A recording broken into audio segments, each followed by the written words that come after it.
আসসালামু আলাইকুম সবাইকে সবাইকে স্বাগতম আজকের ক্লাসে। আশা করি সবাই আমার কথা পরিষ্কারভাবে শুনতে পাচ্ছ। প্রিয় ছোট ভাই বোনেরা, ওয়েব অ্যাপে যারা আছো সবাই পরিষ্কারভাবে আমাকে শুনতে পাচ্ছ কিনা, আমাকে দেখতে পাচ্ছ কিনা, লেভেল ঠিক আছে নাকি আমি লেভেল ঠিক নাই? Level level level level level level হ্যাঁ, লেভেল ঠিক ছিল না। আশা করি এইবার লেভেল ঠিক আছে। জুম একটু বেশি হয়ে গেছে, তাই না? ওকে, ক্লিয়ারলি শোনা যাচ্ছে? ওয়েব অ্যাপে শোনা যাচ্ছে? স্যার দেখা যায় না। আসসালামু আলাইকুম ভাইয়া। আয়মান দেখা যাচ্ছে না? আইমান আমাকে ক্লিয়ারলি দেখা যাচ্ছে না? সবাই বলো দেখা যাচ্ছে। আমার তো মানে সব দেখা যাচ্ছে, রাইট? ওকে। আয়মান কি বলছো, কি দেখা যায় না? আমি তো সব দেখতে পাচ্ছি আমার এখানে। ওয়েব অ্যাপে যারা আছো, রোজা দেখা যাচ্ছে? ক্লিয়ারলি দেখা যাচ্ছে? ওয়েব অ্যাপে দেখা যাচ্ছে? হ্যাঁ, ভেরি গুড। ফারিয়া সুলতানা বলেছে দেখা যায়। ওকে, আসসালামু আলাইকুম। ওয়ালাইকুম আসসালাম। হ্যাঁ, clear Aiman, thank you. So চলো আমরা আজকে আলোচনা শুরু করি। আজকে আমরা আলোচনা করব তোমাদের এক্সামটা 8:30 থেকে, একটু পিছিয়ে দিলাম। অনেকেই ফলো করে না, ক্লাসের পরে দিলাম যাতে সবার ব্রেনের মধ্যে ঢোকে। 8:30 থেকে 9:30 পর্যন্ত এক্সাম, ছোট্ট এক্সাম, শুধুমাত্র প্রোটিনের উপরে পড়ালেখা ধরবো, একদম ছোট্ট। আর রাতের বেলা লাইভ কুইজটা আমরা করবো কিসের উপর? প্রোটিন এবং কার্বোহাইড্রেট। ঠিক আছে, এক্সাম এটার উপরে। ওকে, তাহলে চলো আমরা আমাদের আজকে আলোচনা শুরু করি। আমরা আগামী 1 ঘন্টা কি আলোচনা করব? আগামী 1 ঘন্টা আমরা আলোচনা করব হলো আমরা এনজাইম নিয়ে। আগামী 1 ঘন্টা আমরা এনজাইম নিয়ে আলোচনা করব। তাহলে এই হলো এনজাইম, আমরা আলোচনা শুরু করব এনজাইম নিয়ে। তাহলে চলো বিসমিল্লাহ বলে শুরু করা যাক। রেডি? সবাই রেডি? সবাই কমেন্ট করো যে ভাই রেডি। সবাই কমেন্ট করো যে তোমরা রেডি কিনা।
পৃথিবী ধ্বংস হয়ে যাক, পৃথিবী এ প্রান্ত থেকে ও প্রান্তে চলে যাক, মনে রাখবা এনজাইমস আর প্রোটিনস। এই লাইনটা কোনোদিন ভুলবা না। এনজাইমগুলো কি? এনজাইম মাত্রই প্রোটিন। তোমাকে যদি বলে এনজাইম কি জাতীয় পদার্থ, ভাইয়া উত্তর হবে এনজাইমস আর প্রোটিনস। তোমাকে যাই প্রশ্ন করুক একটাই উত্তর হবে। উত্তরটা কি? উত্তরটা হবে এনজাইমস আর প্রোটিনস। কথা কথা ক্লিয়ার?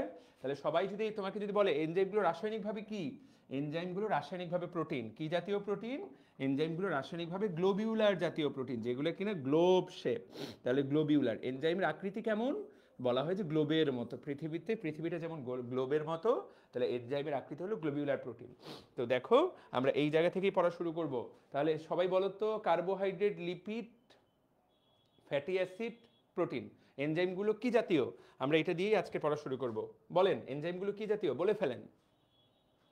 ইয়েস, আইমান বলেছে এনজাইম মানেই প্রোটিন। খুবই সুন্দর। সবাই বলে, বাকিরাও বলে ফেলেন, বলে ফেলেন এনজাইম মানেই যে প্রোটিন। জানতে হবে, পারতে হবে। ওকে, সো আমরা এনজাইমের একদম লাস্ট টপিক লিপিডটা আমরা সবার শেষে পড়বো, নেক্সট দিন পড়বো, সিকিউ সলভ করবো। লিপিডে আসলে তেমন পড়ালেখা নাই, এনজাইম থেকেই তোমার পরীক্ষায় পড়ালেখা আসবে। তো আমরা এনজাইমটাই মনোযোগ দিয়ে পড়ালেখা করব।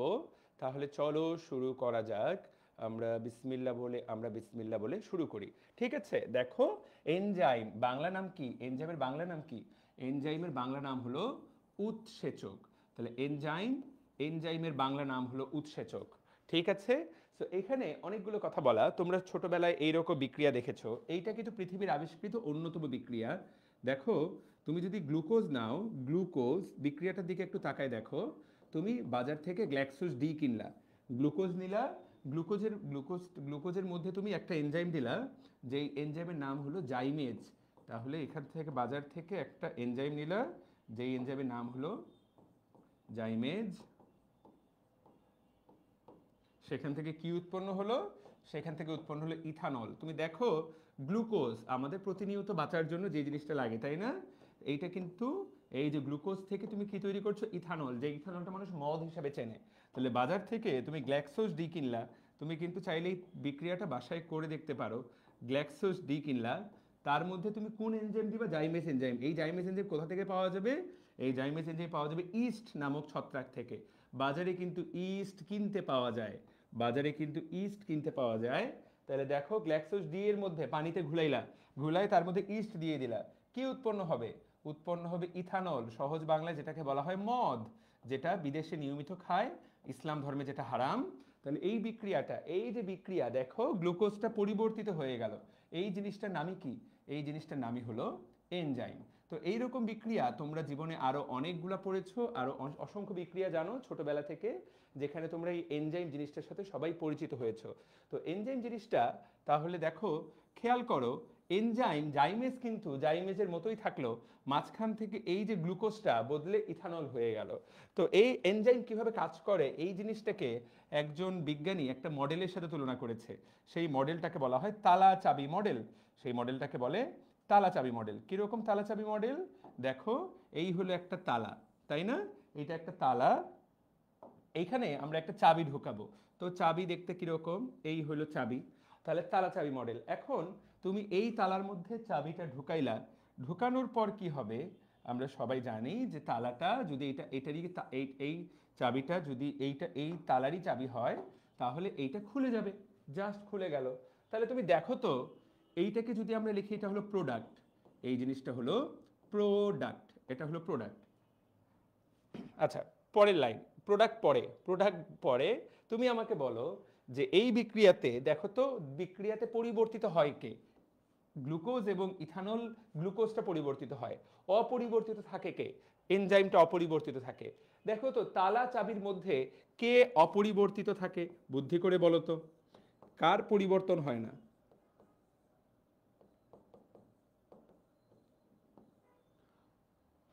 Very good. তাহলে থালা চাবির মধ্যে অপরিবর্তিত থাকে কে? তাহলে অপরিবর্তিত থাকে হলো চাবি। তাহলে এনজাইমের সংজ্ঞায় বলা আছে যে রাসায়নিক পদার্থটা, যে প্রোটিন জাতীয় পদার্থ একটা বিক্রিয়ায় অংশ নেয়, সেই বিক্রিয়াটাকে প্রভাবিত করে এবং বিক্রিয়া শেষে অপরিবর্তিত থেকে যায়। তাহলে তোমার কাছে, তোমার বাসায় যে তালা চাবি আছে, তুমি একটা চাবি হাতে নাও, চাবি নিয়ে তালাটা খোলো, এবং তারপর তালাটা খুলে যাওয়ার পর আমরা কি চাবিটা আবার সরায় রাখি। চাবি কিন্তু ভাইয়া প্রথমেও যেই রকম ছিল এখনো কিন্তু হুবহু একই রকমই আছে, চাবির কোনো পরিবর্তন হয় না। পরিবর্তিত হয়ে যায় কে? তালা। তালাটা আগে ভাইয়া বন্ধ ছিল, এখন তালাটা খুলে গেল। তাহলে এই যে চাবিটাকে আমরা এনজাইমের সাথে তুলনা করতে পারি, আর এই যে তালাটা, এই আমরা যে প্রোডাক্টগুলা, এই যে প্রোডাক্টগুলা, সেটাকে আমরা তালার সাথে তুলনা করতে পারি।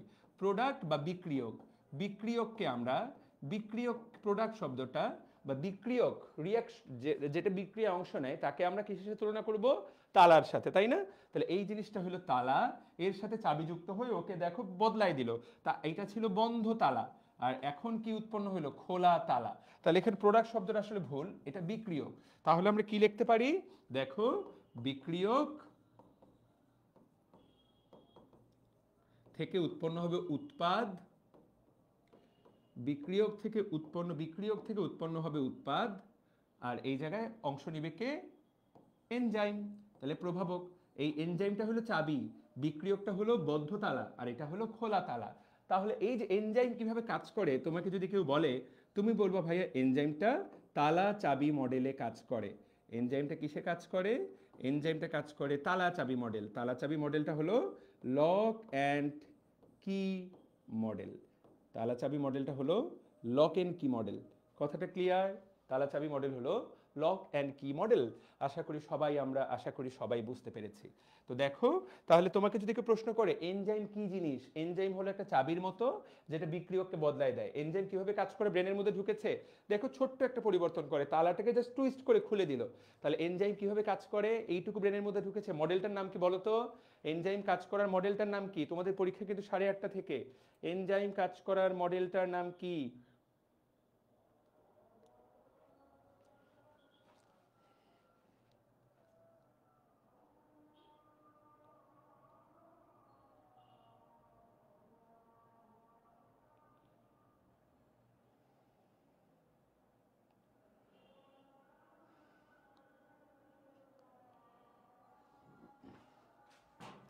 পারা যাবে? ওকে, তালা চাবি মডেল সুন্দর, lock and key model, lock and key model, fantastic. তাহলে এনজাইম আমরা কয়টা তথ্য শিখলাম? এনজাইমগুলো হলো প্রোটিন জাতীয়, এনজাইমগুলো বিক্রিয়াকে প্রভাবিত করে এবং এটা লক অ্যান্ড কি মডেলে কাজ করে। এখন পৃথিবীতে তুমি বলো তো ভাইয়া, তোমার কাছে তুমি তোমার বাসার চিন্তা করো, এইটা একটা তালা, এইটা হলো এ তালা, এইটা একটা তালা, এইটা হলো বি তালা, এইটা একটা তালা, এইটা হলো সি তালা। আচ্ছা বলো তো, একটা চাবি দিয়ে কি প্রত্যেকটা তালাই খোলা যাবে, নাকি প্রত্যেকের জন্য আলাদা আলাদা চাবি লাগবে? তোমরা আমাকে বলো। এ তালার জন্য একটা একটা চাবি দিয়ে কি তুমি বাসার সবগুলো তালা খুলতে পারবা, নাকি আলাদা আলাদা লাগবে? বলো তো।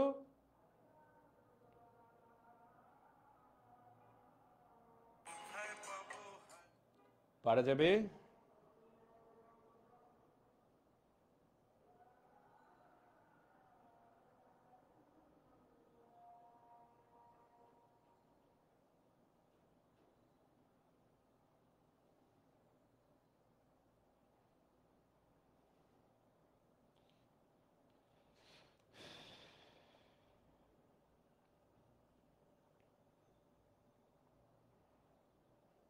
সুন্দর, তাহলে আলাদা আলাদা লাগবে। তাহলে পৃথিবীতে যদিও চোরেরা এক চাবি দিয়ে সব তালা খুলতে পারে, বাট মনে রাখবা পৃথিবীতে প্রতিটা তালার চাবি আলাদা।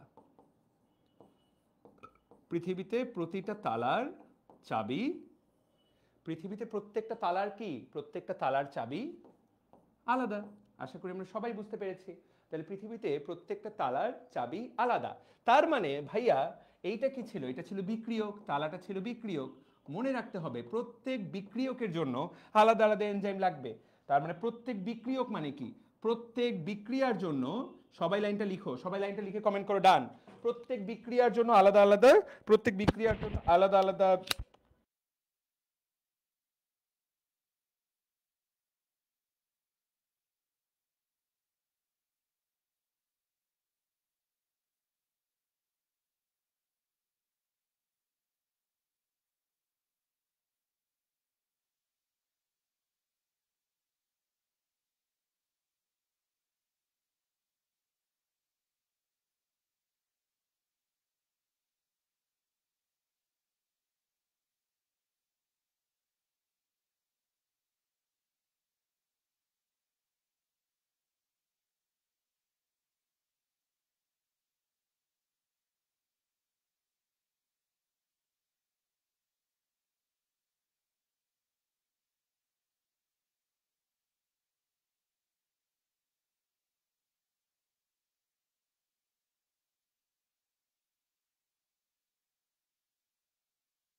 বোঝাচ্ছে। এটা কিন্তু খুবই গুরুত্বপূর্ণ। দেখো পৃথিবীর প্রত্যেকটা ধরনের বিক্রিয়ার এনজাইম আলাদা আলাদা। ধরো পৃথিবীতে একটা বিক্রিয়া হবে যেখানে এ থেকে বি তৈরি হবে, এনজাইমের নাম যদি E1 হয়, দুনিয়ার যেই জায়গাতে এ থেকে বি বিক্রিয়াটা হবে সেখানে E1 এনজাইম কাজ করবে। যদি কোথাও সি থেকে ডি হয় কোনো একটা বিক্রিয়ায়, যদি সেখানে এনজাইমের নাম E2 হয়, অবশ্যই সেই জায়গায় E2 কাজ করতে বাধ্য। এইখানে E2-র জায়গায় E1 দিয়ে কাজ হবে না, E3-র জায়গায় E2 বা E1 দিয়ে কাজ হবে না। E3 যেখানে লাগার কথা সেখানে E3-কেই লাগবে। E3 যেখানে লাগার কথা সেখানে E3-কেই লাগবে। এর অর্থ প্রত্যেক বিক্রিয়ার, এই বিক্রিয়াটা যতবার হবে E1 এনজাইম। তাহলে মনে রাখতে হবে প্রত্যেক বিক্রিয়কের জন্য বা প্রত্যেক বিক্রিয়ার জন্য এনজাইম কি? প্রত্যেক বিক্রিয়ার জন্য এনজাইম হলো নির্দিষ্ট, ডেফিনিট। তাহলে এনজাইমের কাজ কি? প্রত্যেক বিক্রিয়ার জন্য এনজাইম হলো নির্দিষ্ট। আমরা যাতে এই প্রত্যেকটা কথা মনে রাখি, কি কি বুঝে ফেললাম আমরা আজকের ক্লাসের শুরু থেকে কি কি পড়ে ফেললাম? দেখো সবগুলো আমরা একটা বিক্রিয়া দেখলাম এবং এনজাইম বিক্রিয়া শেষে কি হবে? অপরিবর্তিত থাকবে। তাহলে এনজাইমের অনেকগুলো কথা তুমি কিন্তু অলরেডি বুঝে গেলা।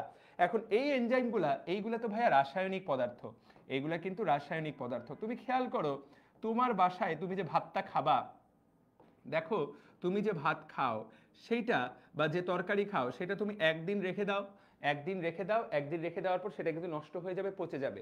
সেখানে বিভিন্ন রকম জীবাণু আক্রমণ করে। তো এই এনজাইমগুলো যেহেতু রাসায়নিক পদার্থ, এদেরও বিভিন্ন রকম বেঁচে থাকার বিভিন্ন শর্ত আছে। তার মধ্যে একটা গুরুত্বপূর্ণ শর্ত হলো এরা একটা নির্দিষ্ট পিএইচে কাজ করবে, এর বাইরে তারা কাজ করতে পারবে না। এরা একটা নির্দিষ্ট টেম্পারেচারে কাজ করবে, অর্থাৎ এনজাইমগুলো কাজ করার জন্য বিশেষ কিছু শর্ত আছে। আমাদের শরীরের এনজাইমগুলো কাজ করার জন্য আমাদের শরীরের পিএইচ 6 থেকে 9 এর মধ্যে থাকতে হবে। তো তোমরা সবাই জানো যে পিএইচ এর অপটিমাম মান হলো 7। তো দেখো 7-এর আশেপাশে এরা এই এনজাইমগুলো কাজ করে। কারো শরীরে যদি পিএইচ হয়ে যায় 5, সেই লোকটা কিন্তু মরে যাবে। কেন মরে যাবে? কারণ তার শরীরের কোনো এনজাইম কাজ করবে না। কারো শরীরের যদি পিএইচ হয়ে যায় 10, তার সেই লোকটাও কিন্তু মরে যাবে। কেন? কারণ তার শরীরে থাকা একটা এনজাইমও কাজ করবে না। মানুষ কেন মরে যাবে পিএইচ কমে গেলে? তাহলে আমরা বলি না যে আমাদের রক্তের পিএইচ কত? আমাদের রক্তের পিএইচ 7.35 থেকে 7.45। তোমরা এটা হয়তো বা জানো। তাহলে রক্তে হাইড্রোজেন আয়নের ঘনমাত্রা এইটা সবসময় থাকে। তো এই যে হাইড্রোজেন আয়নের ঘনমাত্রা এইটা সবসময় থাকে, এইটা যদি বদলে যায়, বদলে গেলে কি হবে? কোনো এনজাইম আর কাজ করবে না, মানুষ মারা যাবে। তাহলে কেন পিএইচ এর পরিবর্তন মানুষ মারা যায় জানো? কারণ সকল এনজাইম তার কাজ করার ক্ষমতা হারায় ফেলবে। এবং এই এনজাইমগুলোর বেঁচে থাকার জন্য তাপমাত্রা কত? ওই 36 থেকে 40 ডিগ্রি সেলসিয়াস, যেটা কিনা তোমার শরীরের এর চেয়ে কম তাপমাত্রা হলে তুমিও মরে যাবা। তুমি কেন মরে যাবা? কারণ এনজাইমগুলো আর কাজ করবে না। এর চেয়ে বেশি হলে তুমি মরে যাবা। কেন মরে যাবা? কারণ এতে এনজাইমগুলো কাজ করবে না। তাহলে আমাদের বেঁচে থাকার জন্য যেই পিএইচটা দরকার, বেঁচে থাকার জন্য যেই তাপমাত্রা দরকার, এনজাইমগুলোও সেই তাপমাত্রাতেই কাজ করে। এনজাইমগুলো কোথায় থাকে? আমাদের কোষের প্রত্যেকটা জায়গায় এনজাইম আছে। কোষের যেই জায়গায় হাত দিবা ওই জায়গায় এনজাইম আছে। এনজাইম হলো আমাদের কোষের অন্যতম গুরুত্বপূর্ণ চালিকা শক্তি। তুমি যে কোনো একটা প্রসেসের কথা বলো, তুমি কিসের কথা বলবা? যেমন আমাদের কোষে শক্তি তৈরি হয় কোন প্রক্রিয়ায়? আমাদের কোষে এটিপি তৈরি হয়, তাই না? এটিপি তৈরি হয় মাইটোকন্ড্রিয়ায়। তো মাইটোকন্ড্রিয়া এটিপি তৈরির প্রক্রিয়াকে বলা হয় শ্বসন বা রেসপিরেশন। শ্বসনে শত শত এনজাইম কাজ করে। উদ্ভিদ যে খাদ্য তৈরি করে, উদ্ভিদ খাদ্য তৈরি করে, গ্লুকোজ তৈরি করে কোন প্রক্রিয়ায়? উত্তর হলো সালোক সংশ্লেষণ প্রক্রিয়ায়। সালোক সংশ্লেষণ প্রক্রিয়ায়। এই যে উদ্ভিদ সালোক সংশ্লেষণ প্রক্রিয়ায় খাদ্য তৈরি করে, এই যে এখানে শত শত এনজাইম কাজ করে। তাহলে শরীরের যে কোনো প্রসেস চালাইতেই তোমার কি লাগবে? এনজাইম লাগবে। এই এনজাইম, তাহলে এইটা নিয়ে আমরা পড়ালেখা করব। আশা করি এনজাইম নিয়ে তোমাদের একটা ভালো এবং সুন্দর আলোচনা প্রত্যেকেরই হয়েছে। যা যা পড়াইলাম সবাই কি বুঝতে পেরেছো?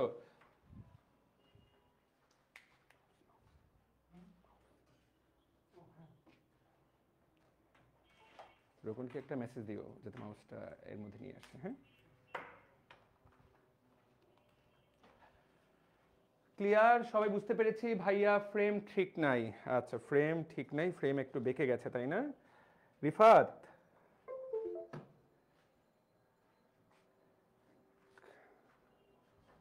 এটা তো ঠিক নাই, ফ্রেম তো আসলেই ঠিক নেই। ও কি সোজা করে দিয়ে গেল বলো তো? আসলেই তো বাঁকা, দেখো এখনো একটু, আমি তো বাঁকাই দেখতে পাচ্ছি। আচ্ছা যাই হোক, একটু তো বাঁকা। ও আচ্ছা আচ্ছা, ঠিক আছে, বাদ দাও। ওয়েব অ্যাপে আবার চেঞ্জ হয়ে গেছে, ওয়েব অ্যাপে। আচ্ছা আচ্ছা আচ্ছা আচ্ছা, একটু হালকা বাঁকা আছে। আচ্ছা ফাইন, ওয়েব অ্যাপে অটোমেটিক চেঞ্জ হয়ে যায়, এটা একটা বিরক্তিকর। ওকে, থ্যাংক ইউ, সুন্দর, ঠিক আছে। তাহলে আশা করি সবাই বুঝতে পেরেছি। ডান। এইবার এনজাইমের বইয়ের পড়াগুলো দেখো, আমি বেশিরভাগ জিনিসই তোমাকে পড়াই দিয়েছি। তাহলে এনজাইম শব্দটা প্রথম ব্যবহার করেন কোন বিজ্ঞানী? দেখো প্রশ্নের মধ্যেই উত্তর লেখা আছে। এনজাইম শব্দটা প্রথম ব্যবহার করেন বিজ্ঞানী কোন? কোন বিজ্ঞানী? বিজ্ঞানী কোন? এবং প্রথম আবিষ্কৃত এনজাইমের নাম কি, যেটা তোমাকে আমি পড়াইলাম? জাইমেজ। এটা কোথা থেকে আবিষ্কৃত হয়? এটা ইস্টের কোষ থেকে আবিষ্কৃত হয়। কথা ক্লিয়ার? তাহলে পরীক্ষায় কিন্তু এমসিকিউ আসবে, প্রথম আবিষ্কৃত এনজাইমের নাম কি? উত্তর হলো জাইমেজ। এরপর প্রশ্ন করবে কোন এনজাইমটা প্রথমে পৃথক করা হয়? কোন এনজাইমটা পৃথক করা হয়? উত্তর হলো ইউরিয়েজ। তাহলে প্রথম পৃথককৃত এনজাইমের নাম হলো ইউরিয়েজ। ক্লিয়ার? এরপর দেখো এনজাইমস আর প্রোটিনস, যে লাইনটা তোমাকে পড়াইলাম, এইটা কোন বিজ্ঞানী বলেছেন? এইটা বিজ্ঞানী সামনার বলেন। সামনার, তিনিই প্রথম ইউরিয়েজ আবিষ্কার করেন এবং তিনিই বলেন যে এনজাইমগুলো হলো প্রোটিন। ঠিক আছে, ওকে। এরপর এখানে আরেকজন বিজ্ঞানী নাম দেওয়া আছে, বিজ্ঞানী বুচনার, এডওয়ার্ড বুচনার। তিনি চিনির ফার্মেন্টেশনের জন্য দায়ী। ওই যে চিনির ফার্মেন্টেশন বলতে মদ তৈরির জন্য ওই বিক্রিয়ার এটাকে এনজাইম হিসেবে দায়ী করেন। এইটাই ভাইয়া চিনির ফার্মেন্টেশন। এই বিক্রিয়াটা যেটা, এইটাই হলো চিনির ফার্মেন্টেশন বিক্রিয়া। তোমরা বলবা ভাইয়া চিনির ফার্মেন্টেশন বিক্রিয়া কোনটা? এইটাই চিনির ফার্মেন্টেশন বিক্রিয়া। গ্লুকোজ থেকে বা চিনি থেকে আলটিমেটলি ইথানল বা মদ তৈরি হয়। সহজ বাংলায় ইথানল বললে তোমরা অনেকে বুঝবা না, সেজন্য মদ শব্দটা ব্যবহার করছি। আশা করি বুঝতে পেরেছো। তাহলে এনজাইম কাকে বলে? যেই রাসায়নিক পদার্থ একটা বিক্রিয়ার হারকে ত্বরান্বিত করে কিন্তু নিজেরা বিক্রিয়া শেষে মুক্ত এবং অপরিবর্তিত থেকে যায়, তাদেরকে এনজাইম বলে। এনজাইমের অপর নাম জৈব অনুঘটক। এনজাইমের অপর নাম কি? এনজাইমের অপর নাম জৈব অনুঘটক। ঠিক আছে, ওকে। আচ্ছা ভাইয়া, আমার কলেজে 1, 2, 4, 5 অধ্যায় পরীক্ষা হবে, প্রাণীবিজ্ঞানের সাথে অণুজীব অধ্যায়টা পড়িয়ে দিয়েন, আর 5 অধ্যায়ের আর্কাইভ ক্লাস দিলে ভালো হতো। সাবিহা আহমেদ সাবা। সাবা ভাইয়া, ল্যাপটপের ক্যামেরা অন হয়ে গিয়েছিল, জি ঠিক আছে, ওকে। তো আশা করি সবাই আমরা তাহলে সবগুলো বুঝে গেলাম, তাই না? ওকে, ঠিক আছে। তাহলে এনজাইমের বৈশিষ্ট্য কি? এনজাইম মূলত প্রোটিন ধর্মী। এনজাইমের কার্যকারিতা পিএইচ দ্বারা নিয়ন্ত্রিত। কত পিএইচ? 6 থেকে 9। তাপমাত্রা কত? 35 থেকে 40। এর চেয়ে কম বা এর চেয়ে বেশি তাপমাত্রা এনজাইম কাজ করতে পারে না। এনজাইম খুব অল্প পরিমাণে লাগে, চাবি ছোট হলেই হয়ে যায়, তাই না, তালা খোলার জন্য। তারপর দেখো, এনজাইম বিক্রিয়ার হারকে বাড়ায় কিন্তু সাম্যাবস্থাকে কোনোভাবেই পরিবর্তন করে না। এই লাইনটা ভাইয়া বুঝি না। ভাইয়া, বিক্রিয়ার হারকে বাড়ায় কিন্তু সাম্যাবস্থাকে পরিবর্তন করে না, এই লাইনটা আমাকে বুঝাই দেন। আচ্ছা, তোমাদেরকে যদি এই লাইনটা আমি বুঝাতে চাই, তাহলে এই লাইনটার অর্থ হলো এমন, ধরো এ আর বি বিক্রিয়া করে সি আর ডি তৈরি করে, ঠিক আছে? তো তোমরা বিক্রিয়ার সাম্যাবস্থা বলতে বুঝো কিনা আমার আসলে জানা নাই, তারপরে বুঝাই দেই। মনে রাখবা যে পৃথিবীর বেশিরভাগ রাসায়নিক বিক্রিয়া হলো উভমুখী, অর্থাৎ প্রথমে এ আর বি বিক্রিয়া করে সি আর ডি তৈরি করবে, একটা সময় গিয়ে সি আর ডি আবার উল্টা পাশে বিক্রিয়া করে এ আর বি তৈরি করবে, হ্যাঁ। এবং একটা সময় গিয়ে এই এই বিক্রিয়ার হার আর এই পাশ থেকে বিক্রিয়ার হার সমান হয়ে যাবে। যখন সম্মুখ বিক্রিয়ার হার এ বি থেকে সিডি তৈরির হার আর সিডি থেকে এবি তৈরির হার সমান হয়ে যাবে, সেইটাকে বলা হয় সাম্যাবস্থা। ঠিক আছে, তাহলে সাম্যাবস্থা মানে যখন দুই পাশের বিক্রিয়ার হার সমান হয়ে যায়। তোমরা বলতে পারো যে ভাই, মানে তাহলে আলটিমেটলি এই বিক্রিয়াটা তো হবেই না, এটা থেকে যদি এইটা তৈরি হয়, ওইটা থেকে যদি এইটা তৈরি হয়, তাহলে তো এই বিক্রিয়াটা কোনোদিন হওয়ারই কথা না, মানে এটা তো ইললজিক্যাল, মানে এইটা থেকে এটা তৈরি হলো, আবার এটা থেকে এটা তৈরি হলো, তাহলে তো ভাই লাভের লাভ কিছু হলো না। বাস্তবে ঘটনাটা কিভাবে ঘটে সেটা তোমাদেরকে আমি দেখাই। দেখো, এটা যদি আমার পড়ানোর কথা না, এটা তোমরা রসায়নে পড়বা। ধরো 100 অণু এ এবং 100 অণু বি বিক্রিয়া শুরু করলো, তখন সি এর পরিমাণ কত, ডি এর পরিমাণ কত, একদম বিক্রিয়ার শুরুতে যখন সময়ের মান 0, যখন টি ইকুয়াল টু 0, তখন এটা ছিল 100 অণু, এটা ছিল 100 অণু, ওই দুইটা ছিল 0 0। এরপর 10 সেকেন্ড পর কি ঘটনা ঘটলো? এ 60টা ব্যবহৃত হয়ে গেল, বি ব্যবহৃত হয়ে গেল কয়টা? বিও 60টা, বিও 60। ঠিক আছে, ওই পাশে কয়টা উৎপন্ন হইল? ওই পাশে ধরে নাও 40 সিডি উৎপন্ন হলো। ক্লিয়ার? বুঝতে পারলাম? এটা কমে গেল, ওইটা বেড়ে গেল, তাই না? এইটাই তো নর্মাল কথা। ঠিক আছে, আচ্ছা। এই ধাপে গিয়ে আবার এইটা থেকে এই জিনিস রূপান্তরিত হওয়া শুরু করলো, 40 থেকে আবার এই পাশে। একটা সময় গিয়ে টি ইকুয়াল টু 15, যখন মনে করো সময় ইকুয়াল টু 15, তখন দেখা গেল যে এইখান থেকে 55টা 45টা এইরকম দাঁড়াইলো। খেয়াল করো, এই সময় গিয়ে দেখা যাবে যে এই পাশ থেকে 55টা অণু সিডি তৈরি করতেছে, ওই পাশ থেকে 45টা অণু এবি তৈরি করছে, এইটাকে বলা হয় সাম্যাবস্থা। তাহলে তুমি এই সময় যখন 15 সেকেন্ডে গিয়ে দেখবা যে বিক্রিয়াতে তুমি কি গিয়ে দেখবা, তুমি আসলে গিয়ে দেখবা যে এ থাকবে 55টা, বি থাকবে 55টা, সি থাকবে 45টা, ডি থাকবে 45টা। তুমি 15 সেকেন্ড পরে গিয়ে এটা দেখলা, তুমি যদি 100 সেকেন্ড পরে গিয়েও যাও, তুমি একই সিনারিও দেখতে পাবা। এইটার নামই হলো সাম্যাবস্থা। আর কোনো পরিবর্তন হবে না। ওইখানে এইরকম ভাবেই এইটাই ঘটতে থাকবে, যে এইখানে 55 এর অর্থ কিন্তু বিক্রিয়াটা স্থির হয়ে গেছে তা না। এর অর্থ যেই হারে এবি থেকে সিডি তৈরি হচ্ছে, একই হারে সিডি থেকে এবি তৈরি হচ্ছে, হার দুইটা সমান হয়ে গেছে। তো হার সমান হয়ে যাওয়া মানে কিন্তু বিক্রিয়া স্থির হয়ে যাওয়া না, এই বিক্রিয়া কিন্তু চলমান। 15 সেকেন্ড থেকে 100 সেকেন্ড পর্যন্ত বিক্রিয়া কিন্তু চলছে, কিন্তু যেই হারে এবি সিডিতে কনভার্ট হচ্ছে, আবার একই হারে সিডি এবিতে কনভার্ট হচ্ছে, ফলে আলটিমেট পরিবর্তন হচ্ছে না, হার দুই পাশের হার সমান হয়ে যাচ্ছে। এই জিনিসটাকে বলা হয় সাম্যাবস্থা। এইটাকে কি বলা হয়? এইটাকে বলা হয় সাম্যাবস্থা। তো এনজাইম শুধুমাত্র এই জিনিসটা, তাহলে সাম্যাবস্থা, তোমরা বলো তো কত সেকেন্ডে সাম্যাবস্থায় পৌঁছাইলো? এই বিক্রিয়াটা কত সেকেন্ডে সাম্যাবস্থায় পৌঁছাইলো তোমরা আমাকে বলো? 15 সেকেন্ডে, তাই না? তাহলে দেখো, তাহলে তোমাকে যদি প্রশ্ন করি এখন সাম্যাবস্থা বুঝতে পারলাম, 15 সেকেন্ডে সাম্যাবস্থা। এই বিক্রিয়া সাম্যাবস্থায় পৌঁছাইলে প্যারামিটার কি কি থাকে? এইটার 55টা অণু, এইটার 55টা অণু, এইটার 45টা, এইটার 45টা। তো এনজাইম কি কাজ করবে? তুমি যদি এই বিক্রিয়ায় একটা এনজাইম দিয়ে দাও, তুমি মনে করো এই জায়গাতে একটা এনজাইম দিয়ে দিলা, তখন এনজাইম কি করবে জানো? এই যে এটা 15 সেকেন্ডে পৌঁছাইছিল, এনজাইম সেই কাজটা করবে টি ইকুয়াল টু ধরো 5 সেকেন্ডে। ফলে আলটিমেটলি 5 সেকেন্ড পরেই তুমি এই জায়গায় 55, 55, 45, 45 পাবা। এবং এই সাম্যাবস্থাটা 15 সেকেন্ডের জায়গায় 5 সেকেন্ডেই অর্জন হয়ে যাবে। 100 সেকেন্ড পরেও তুমি একই জিনিস পাবা, 55, 55, 45, 45। অর্থাৎ এনজাইম কি করে?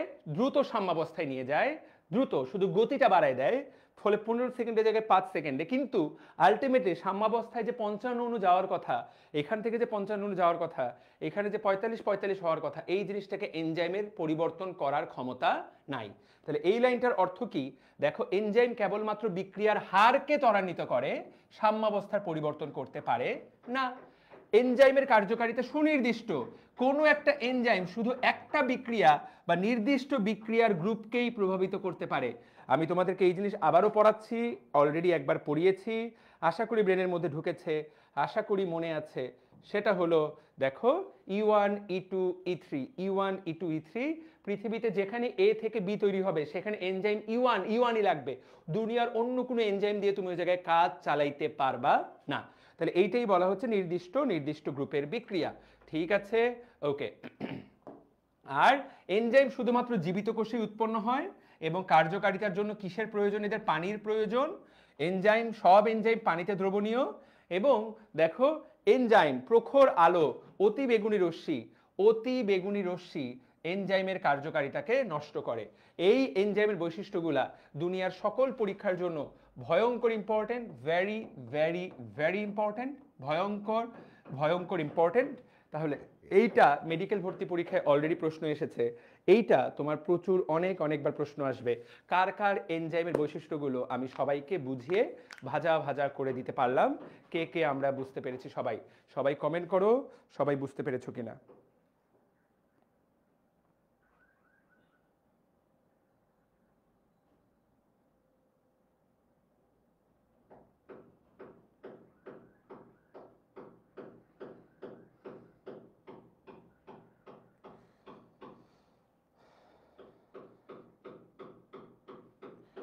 ক্লিয়ার? সবার কাছে ক্লিয়ার? Very good. তাহলে এই বায়োলজি পড়ার সিস্টেম হলো কনসেপ্ট ক্লিয়ার করে বইটা ভাজা করা।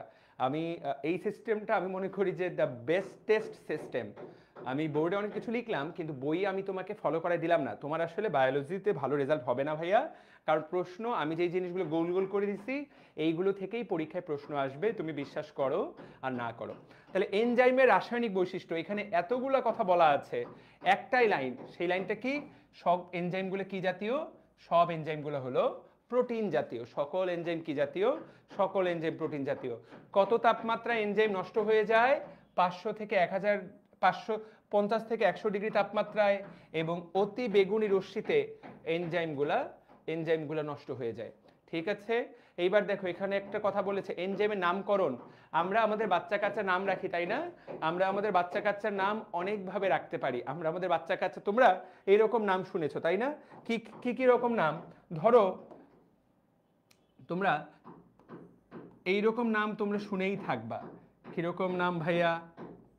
আলাল, বাবার নাম আলাল, ছেলের নাম দুলাল।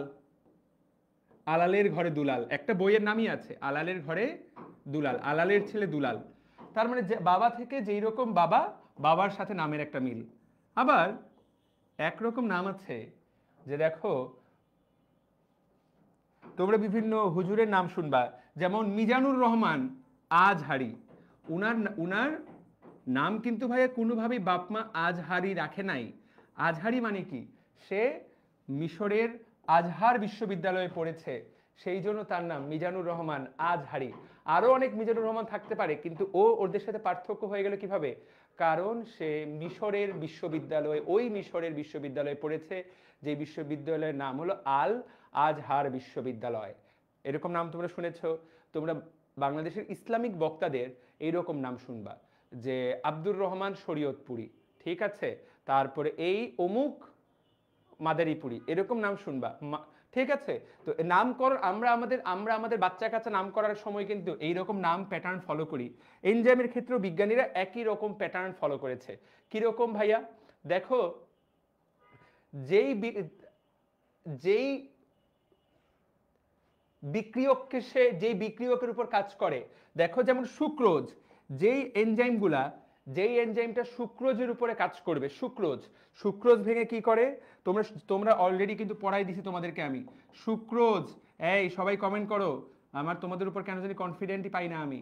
তোমরা আমাকে বলো সুক্রোজ ভাঙলে কি পাওয়া যাবে, তোমরা আমাকে বলো। সুক্রোজ একটা ডাইস্যাকারাইড, সুক্রোজ ভাঙলে কি পাওয়া যাবে? আয়মান ছেলেটা আগুন আগুন, আমি খুবই খুশি ওর উপরে। ঠিক আছে ভাইয়া, যেসব দেশে তাপমাত্রা বেশি ওখানে এনজাইম নষ্ট হয় না ভাইয়া, তাপমাত্রা বেশি, শরীরের তাপমাত্রা তো আর বেশি না।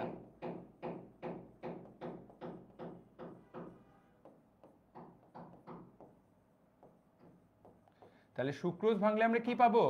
সুক্রোজ ভাঙলে আমরা গ্লুকোজ এবং ফ্রুক্টোজ পাবো।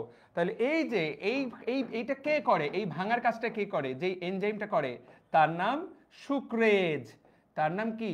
সুক্রেজ। তাহলে সুক্রোজের সাথে কি লাগাবো আমি? সুক্রোজের সাথে আমি এজ শব্দটা লাগাবো, তার নাম হলো সুক্রেজ। পৃথিবীর কোনো কিছু শেষে তুমি যদি এস কথাটা দেখতে পাও, বাংলায় এ জ আর ইংলিশে হলো ASE, তাহলে এই যে এজ কথাটা দেখতে পাও বা ASE দেখতে পাও, এই জিনিসটাকেই বলা হবে এই, দাঁড়াও কে যেন শব্দ করছে উপরের বিল্ডিং এ, এই উপরের বিল্ডিং এ গিয়ে একটু কথা বলে আসো তো।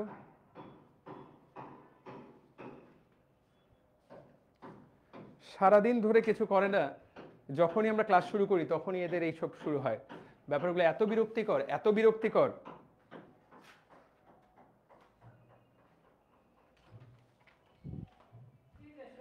এই যে কথা বলে আসো না, যে কি শুরু করলো এইটা, আর কি দুইটাই আছে, যে ভাই আধা ঘন্টা পরে করেন।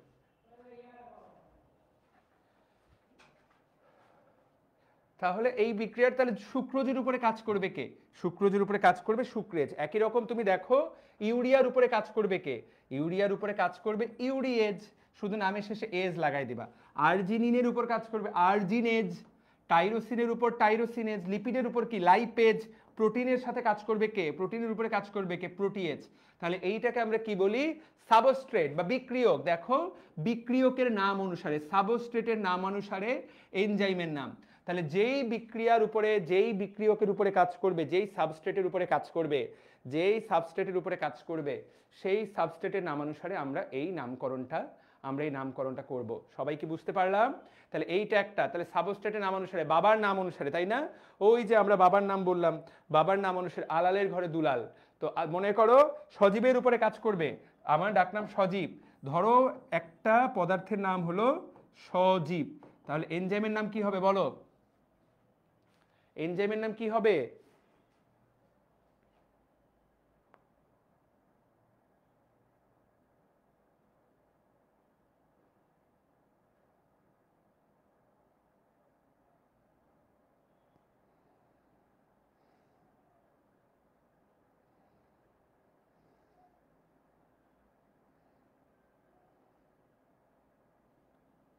Yes, সজীব is just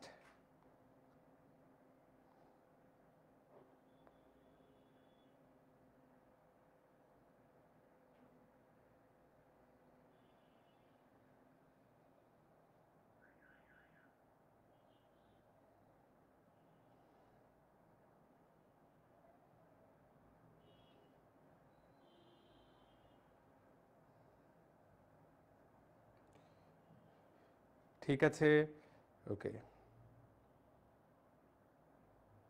পারা যাবে। সজীব এজ, ভেরি গুড, সবাই পারলাম তাহলে আমরা, গুড। তাহলে সবার মেনের মধ্যে ঢুকে গেল। এইবার দেখো এনজাইমগুলা যেই ধরনের কাজ করে, এনজাইমগুলো যে ধরনের কাজ করে কিরকম, এক একটা এনজাইম দেখো আমরা এগুলো পড়বো, যদিও সবগুলোই পড়া শেষ হবে কিনা। যেমন একগুলো বিক্রিয়ার কাজ হলো হাইড্রোলাইসিস করা, লাইসিস মানে ভাঙা, হাইড্রো মানে পানি বা হাইড্রোজেন বন্ধন। যে সকল এনজাইম হাইড্রোজেন বন্ধনকে ভাঙে তাদেরকে আমরা বলবো হাইড্রোলেজ। যে সকল এনজাইম অক্সিডেশন বা জারণ করে তাদেরকে আমরা বলবো অক্সিডেজ। যে সকল এনজাইম বিজারণ করে তাদেরকে আমরা বলবো রিডাকটেজ। তাহলে নামেই পরিচয়। কিরকম নামেই পরিচয়? আমাদের বাস্তবের জীবনেও কিন্তু আমরা এইরকম নাম পাই। বাস্তবের জীবনে এরকম কিরকম নাম পাওয়া যায়? আগের দিনে কিন্তু এগুলো ছিল। আগের দিনে কিন্তু জামার নামের সাথে কাজের একটা পরিচয়, নামের সাথে কাজের একটা পরিচয় ছিল। কিরকম কিরকম কিরকম নাম শুনেই বলে দেওয়া যায় যে ও আসলে কি কাজ করে। তো মূলত বাঙালি সমাজেই যেহেতু আগের বাঙালিরা, আজ থেকে 500 বছর আগে বাংলাদেশ মূলত হিন্দু ডমিনেটেড প্রদেশ ছিল। তো হিন্দু সমাজে কিন্তু নাম দিয়েই বলা যায়। যেমন প্রত্যেক গোত্র তারা কি কাজ করে তাদের নাম দিয়েই কিন্তু বলে দেওয়া হতো।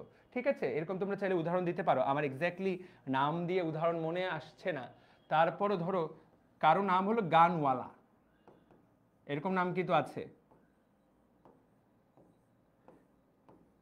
এরকম নাম কিন্তু বাজারে আছে, গানওয়ালা। তার মানে কি? ও আসলে গান করে, তাই না? আবার কারো নাম ধরো কিরকম কিরকম কিরকম আচ্ছা, ধরো কারো নাম ঠাকুর। তো হিন্দু ধর্মে মনে করো যাদের নাম ঠাকুর, ঠাকুর সবাই তারা কি হয়? সবাই তারা ব্রাহ্মণ। তো এইরকম নাম দিয়েও কিন্তু আমরা তারা কি কাজ করে বা তাদের গোত্র কি সেটা বুঝতে পারি, তাই না? তো এইখানে একই রকম নাম দেখা মাত্রই তুমি বলতে পারবা, নাম দেখা মাত্রই তুমি আসলে বলতে পারবা তাদের কাজটা কি, তাদের কাজ কি। যেমন রিডাকটেজের কাজ কি? রিডাকশন করা, রিডাকশন মানে বিজারণ। অক্সিডেজের কাজ কি? জারণ করা। এখন তোমরা অনেকেই বলতে পারো যে ভাই আমি জারণ বিজারণ বুঝি না। নাই বুঝতে পারো, সেটা আজকের এই পড়াটা বোঝার জন্য জারণ বিজারণ বোঝার দরকার নাই। জারণ বিজারণ ডিউ টাইমে তুমি বুঝে যাবা, যদিও এসএসসিতে একটা ছোট্ট আইডিয়া তোমাকে দেওয়ার কথা। আর হাইড্রোলাইসিস, হাইড্রোলাইসিস মানে কি? তাহলে যে পানিকে ভাঙবে, তাহলে দেখো হাইড্রোজেন বন্ধনকে ভাঙবে। তাহলে এইটা কি অনুসারে? কাজ অনুসারে। আবার কিছু কিছু দুইটা মিলিয়ে করা হয়, যেমন সাবস্ট্রেট এবং বিক্রিয়ার মিলিত দুইটাই। যেমন একটা নাম হলো হেক্সোকাইনেস। হেক্সো মানে কি? যেটা 6 কার্বন বিশিষ্ট শর্করার উপরে কাজ করবে, ওই যে হেক্সোজগুলোর উপরে কাজ করবে, ফ্রুক্টোজ, গ্লুকোজ। কাইনেজ মানে কি? কাইনেজ এমন একটা এনজাইম, যেই এনজাইমের কাজ কি? কাইনেজের কাজ কি?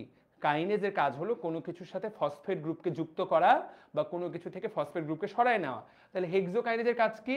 গ্লুকোজের সাথে গ্লুকোজ থেকে গ্লুকোজ 6 ফসফেট বানানো। তাহলে কাইনেজ কথাটা লিখে রাখবা। কাইনেজের কাজ কি?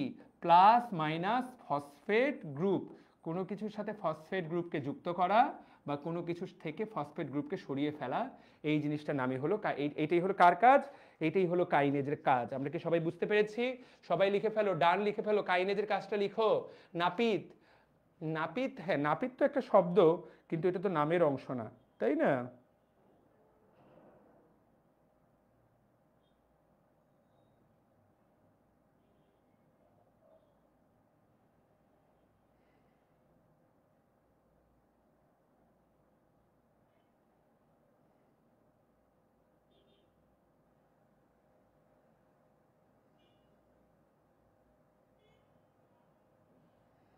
ওকে, তাহলে ডান, সবাই লিখে ফেলেছো, সবাই পেরে গেছো ইনশাল্লাহ। তাহলে আমরা ভাই অনেক কিছু বুঝে গেলাম। আমরা কি পড়লাম? একটা এনজাইমের নামকরণ কিভাবে করা হয়। তবে নাম যেভাবেই করা হোক, এনজাইমের সবার শেষে সবসময় কি থাকবে? সবার শেষে সবসময় এজ কথাটা দেখবে। এজ, তুমি কোথাও একটা কিছু এজ দেখতে পাচ্ছ, সবার শেষে শব্দটা এজ আছে, তার মানে তুমি বুঝে নিবা, তার মানে তুমি ধরে নিবা, তুমি অবশ্যই ধরে নিবা এইটা হলো একটা এনজাইম। ঠিক আছে, কোনো কিছু শেষে এজ থাকলে সেটা হলো এনজাইম।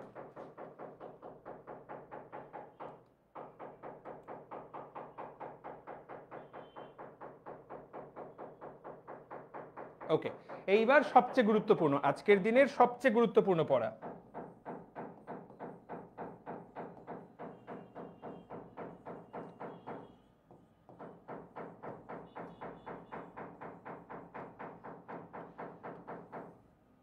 আজকের দিনের সবচেয়ে গুরুত্বপূর্ণ পড়া, এই জিনিস ব্রেনের মধ্যে ঢুকাইতেই হবে, পারতেই হবে, মাস্ট। মাস্ট মানে মাস্ট। কি শুরু করছে? আজকের দিনের সবচেয়ে গুরুত্বপূর্ণ পড়া, দেখো এনজাইম। আমি তোমাদেরকে শুরুতেই বলেছি এনজাইমগুলা কি? প্রোটিন। এনজাইম মাত্রই প্রোটিন, এইটা তোমাদেরকে আমি বলেছি। এখন এনজাইম মাত্র প্রোটিন, যেই এনজাইমকে ভাঙলে শুধুমাত্র, আচ্ছা এটা আগে ব্রেনের মধ্যে ঢুকাইনি যে এনজাইম মানে প্রোটিন, কথা সত্য, কিন্তু এনজাইম যে শুধুমাত্র প্রোটিন দিয়েই তৈরি হবে নট নেসেসারি, প্রোটিন থাকতেই হবে, মূল উপাদান অবশ্যই প্রোটিন। যেই এনজাইমে শুধুমাত্র প্রোটিন থাকে, এনজাইমটার 100% প্রোটিন দিয়েই তৈরি, যেই এনজাইমটার 100% প্রোটিন দিয়ে তৈরি, যেই এনজাইমটাতে 100% প্রোটিন থাকে, সেটাকে আমরা বলি হলো সরল এনজাইম। তাহলে সরল এনজাইম কাকে বলে? যেই এনজাইমে শুধুমাত্র প্রোটিন থাকে, প্রোটিন ছাড়া অন্য কোনো কিছু থাকে না, সেইটাকে বলা হয় সরল এনজাইম। যে এনজাইমে শুধুমাত্র প্রোটিন থাকে, প্রোটিন ছাড়া অন্য কোনো কিছু থাকে না, সেটাকে বলা হয় সরল এনজাইম। তাহলে যেই এনজাইমে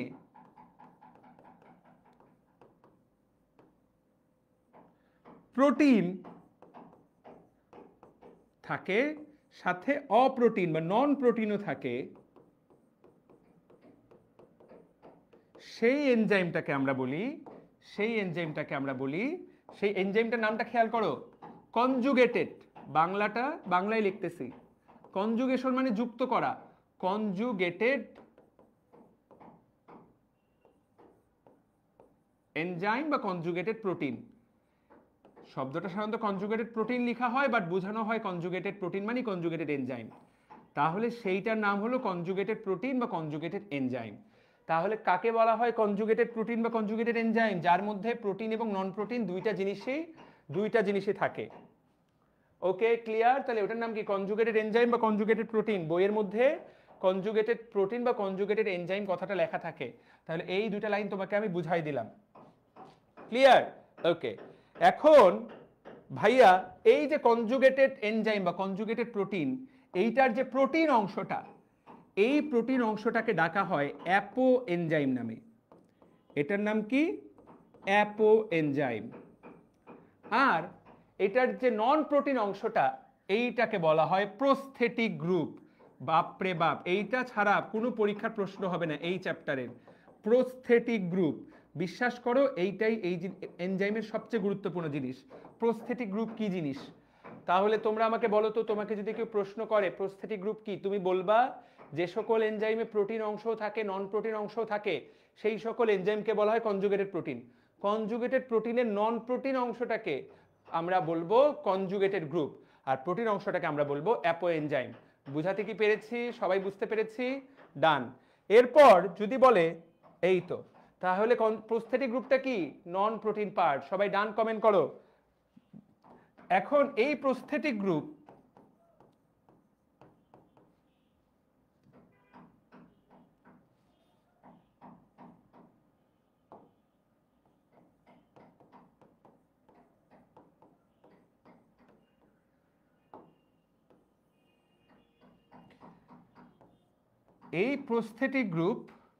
এটা তো নন প্রোটিন, এটার মধ্যে কিন্তু প্রোটিন নাই, এটা হলো নন প্রোটিন।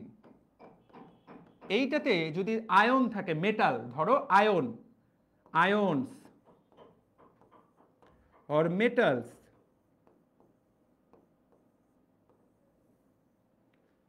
তাহলে এটার নাম হবে একটা। আর অথবা যদি এটাতে থাকে কোনো জৈব অণু, বাংলায় লিখছি যেটা বইয়ে লেখা আছে, জৈব রাসায়নিক অণু, হাইড্রোকার্বন, তাহলে এটা নাম হবে একটা। তো প্রস্থেটিক গ্রুপটা যদি কোনো আয়ন হয় তখন সেটাকে বলা হয় কোফ্যাক্টর,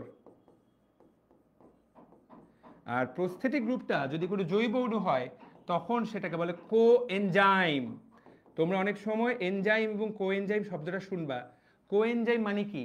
কোএনজাইম মানে ওই জায়গায় একটা জৈব অণু লাগানো আছে। জৈব অণুটা যে কোনো কিছু হতে পারে, বাট এই জিনিসটা এই চ্যাপ্টারের সবচেয়ে গুরুত্বপূর্ণ পড়া।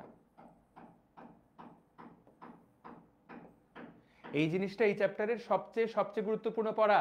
দেখো বইয়ের মধ্যে সুন্দর করে গুছিয়ে দেওয়া আছে, তাহলে তাকায় দেখো, কনজুগেটেড প্রোটিনের প্রোটিন অংশটা অ্যাপো এনজাইম, কনজুগেটেড প্রোটিনের নন প্রোটিন বা অপ্রোটিন অংশটা প্রস্থেটিক গ্রুপ।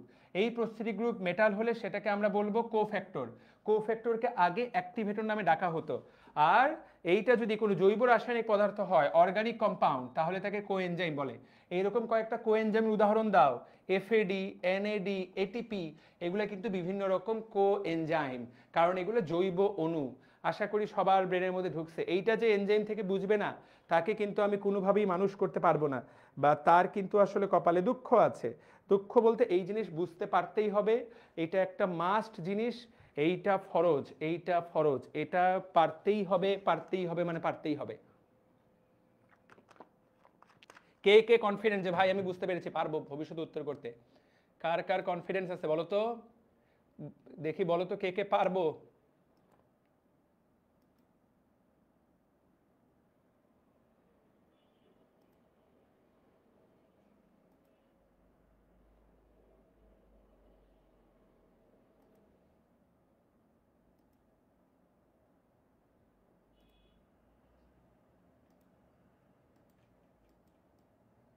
পারা যাবে?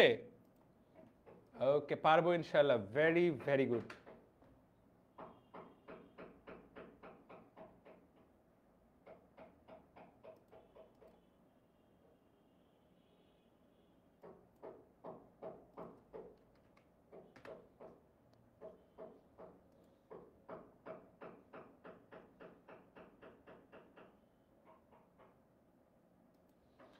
সুন্দর, পারবো ইনশাল্লাহ, সাবাস, ভালো লাগছে, থ্যাংক ইউ সো মাচ। তাহলে আশা করি সবার এখন এই শব্দগুলো, এই কোএনজাইমগুলোর অর্থ জেনে নিবা। কোএনজাইমগুলোর অর্থ জেনে নিবা, এফএডি, তারপর এনএডি, এফএমএন, এনএডিপি, কোএনজাইমে এটিপি, এগুলোর অর্থ জেনে নিবা। অর্থ বলতে এগুলো ফুল মিনিংটা একবার রিডিং পড়বা, বানানগুলো দেখবা, ভবিষ্যতে এগুলো নিয়ে যখন আরো পড়ালেখা হবে আরো পারবা। আপাতত একবার রিডিং পড়ো, এগুলোতে মুখস্থ করতে হবে এমন না, শুধু এখান থেকে এটিপিটা তো আমরা সবাই জানি, এটিপিটাই ফুল মিনিংটা ভালো করে লিখবা, এটিপিটার ফুল মিনিংটা ভালো করে পড়বা, বাকিগুলো একবার রিডিং পড়বা, ভয়ের কিছু নাই, পারবা ইনশাল্লাহ। এনজাইম কিভাবে কাজ করে অলরেডি আমরা পড়ে ফেলেছি, তালা চাবির মতো, তুমি জানো কোনটা তালা কোনটা চাবি। এখন এই জায়গায় গুরুত্বপূর্ণ কথা, ঠিক আছে, ওকে, তো এই জায়গায় খেয়াল করো, আমরা এখানে একটা শব্দ আছে, সেটা তালা চাবির মতো, ঠিক আছে, তালা চাবির মতো, ঠিক আছে, এক সেকেন্ড এক সেকেন্ড।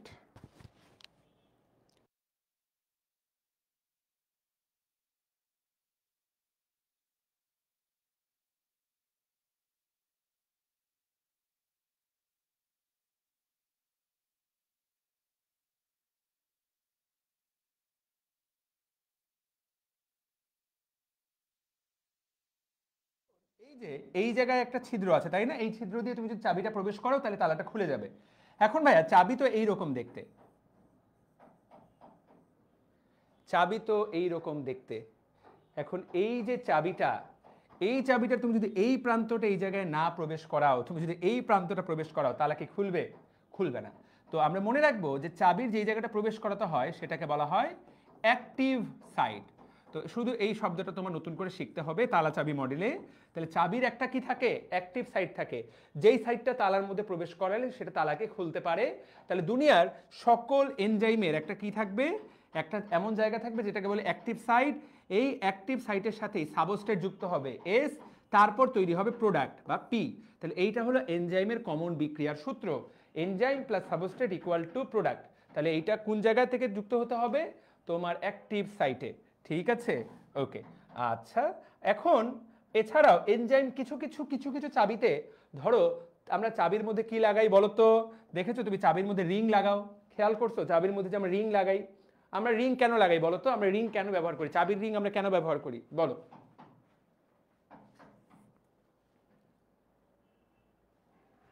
চাবির রিং আমরা কেন ব্যবহার করি বলেন তো? চাবির রিং কেন ব্যবহার করা হয়? দেখো, চাবি ঘোরানোর জন্য, একটা হলো যে মনে করো ব্যাপারটা ব্যবহার সহজ করার জন্য, তাই না? চাবিটা ব্যবহার সহজ করার জন্য, রিং থাকলে সহজে হারাবে না, রিং থাকলে সহজে হারাবে না, ব্যবহার সহজ করার জন্য। রিং থাকলে চাবিটা ধরতে সহজ হবে, খুঁজে পেতে সহজ হবে। তো কিছু কিছু এনজাইমে, কিছু কিছু এনজাইমে এইরকম, কিছু কিছু এনজাইমে, তো অ্যাক্টিভ সাইট তো সবারই থাকে, সকল এনজাইমেরই থাকে। কিছু কিছু চাবির মধ্যে আমরা এরকম রিং লাগাই, তাই না?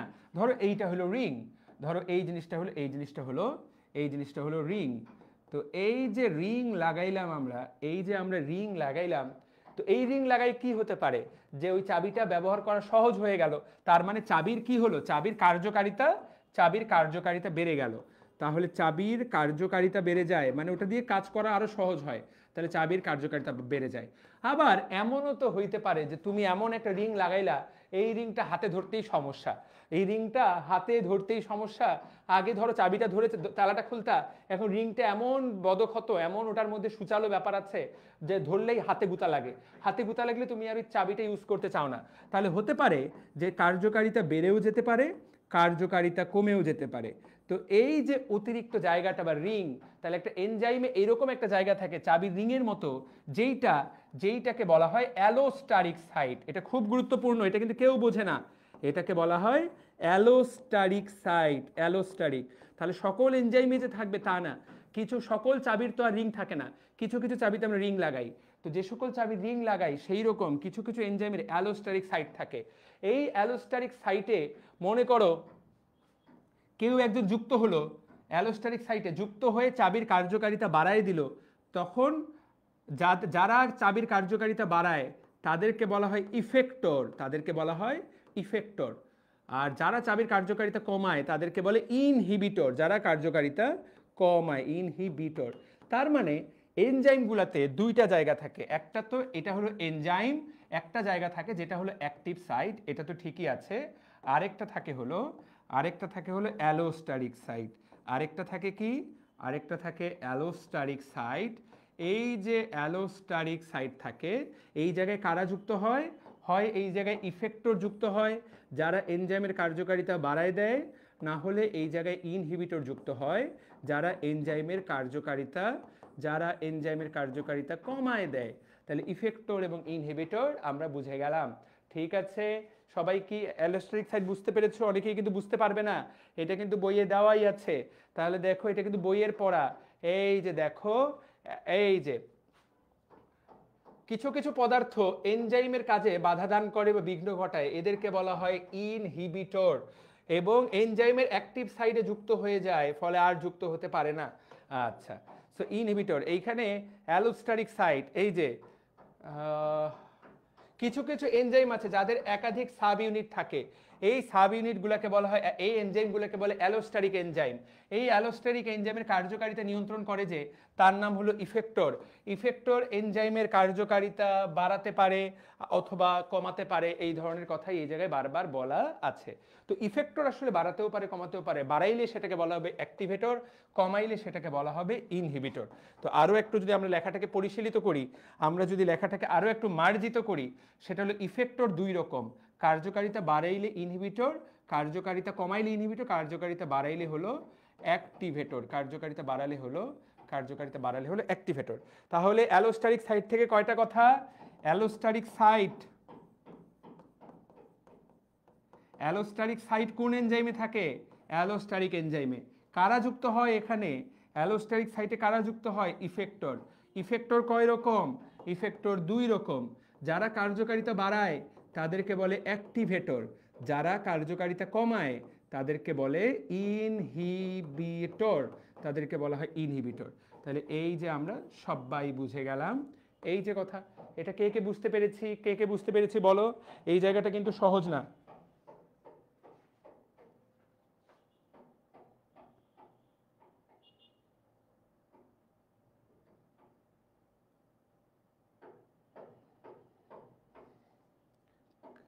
আয়মান বুঝতে পেরেছে, বাকিদের কি অবস্থা? ফেসবুকের পোলাপান কই? ফেসবুকের পোলাপান কমেন্ট করো।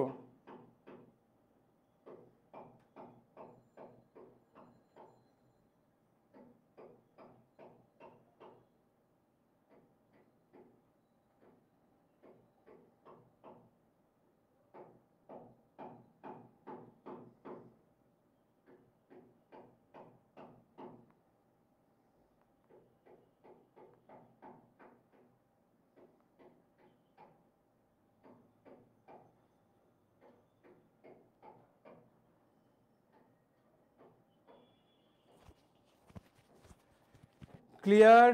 ওকে, সুন্দর, ওকে, বুঝে গেছি, ভেরি গুড। তাহলে আমরা জেনে গেলাম এনজাইম কিভাবে কাজ করে। তাহলে এনজাইম কাজের কৌশল, তাহলে এনজাইমের কাজের একটা মডেল কি দেখো, এনজাইমের কাজের একটা মডেল হলো অ্যাক্টিভ সাইট। ওই অ্যাক্টিভ সাইডে কেউ এসে একজন যুক্ত হবে, তার তালা চাবির সম্পর্কটা কিসের মতো, তালা চাবি। তাহলে সাবস্ট্রেট কোথায় যুক্ত হবে, অ্যাক্টিভ সাইটে। তাকায় দেখো, এই হলো এনজাইম, এই হলো এনজাইমের অ্যাক্টিভ সাইট, এই জায়গায় এসে তালাগুলা যুক্ত হয়। এখানে একটু ব্যাপারটা একটু উল্টা, চাবি গিয়ে তালার মধ্যে না, তালা গিয়ে চাবির মধ্যে গিয়ে যুক্ত হয়, ফলে একটা যৌগ তৈরি হয়, এটার নাম হলো এনজাইম সাবস্ট্রেট যৌগ। এইটা ভেঙে পরবর্তীতে দেখো নতুন পদার্থ উৎপন্ন হলো। ছবির দিকে তাকায় দেখো, এইটা দেখতে কেমন ছিল, বি দেখতে কেমন ছিল, ডি আর সি কিন্তু দেখতে ভাইয়া আলাদা হয়ে গেল। তোমরা যদি একটু তাকায় দেখো, দেখো আলটিমেটলি কিন্তু একটা যৌগ কিন্তু পরিবর্তন হয়ে গেল, ইধার কামাল উধার, এই অংশটুকু এই জায়গায় চলে গেছে, তাই না? ফলে ডি অংশটুকু ছোট হয়ে গেছে, আর এই অংশটা বড় হয়ে সি হয়ে গেছে। দেখতে পাচ্ছি আমরা, সবাই বুঝতে পেরেছি? ওকে, তাহলে দেখো কোনো কোনো ক্ষেত্রে এনজাইমের অ্যাক্টিভ সাইটে সাবস্ট্রেট, তাহলে ক্লিয়ার? আচ্ছা, এখানে আরেকটা কথা বলা হয়, সেটা হলো এইটা আমাদের বাস্তব জীবনের তালা চাবিতে এই ঘটনাটা ঘটে না। বাস্তব জীবনে ঘটে না বললেও হবে না, ঘটে। এটা কারা ব্যবহার করে? চোরগুলা। এই জিনিসটা কারা ব্যবহার করে? চোর, যারা ঘরের জিনিসপত্র চুরি করে নিয়ে যায়। তোমার তালা খুলে, তুমি হয়তো বা মোটরসাইকেল লক করছিলা, ওরা লক খুলে সবকিছু নিয়ে যায়, তাই না? আমার সাইকেল ছিল, আমি যখন ঢাকা মেডিকেলে পড়তাম, আমার একটা প্রচন্ড প্রিয় সাইকেল ছিল। তো আমি সেই সাইকেল চালাতে খুব পছন্দ করতাম, আমি সেই সাইকেল চালিয়ে চালিয়ে বিভিন্ন জায়গায় যেতাম। আমি যখন মনে করো ছোট ছিলাম, আজ থেকে 5-7 বছর আগে ফার্ম গেটে গিয়ে গিয়ে পড়াতাম। তো ফার্ম গেটে ব্যাচ পড়াতাম যখন আমি, তখন আমি সাইকেল চালাই চালাই ফার্ম গেটে যাইতাম।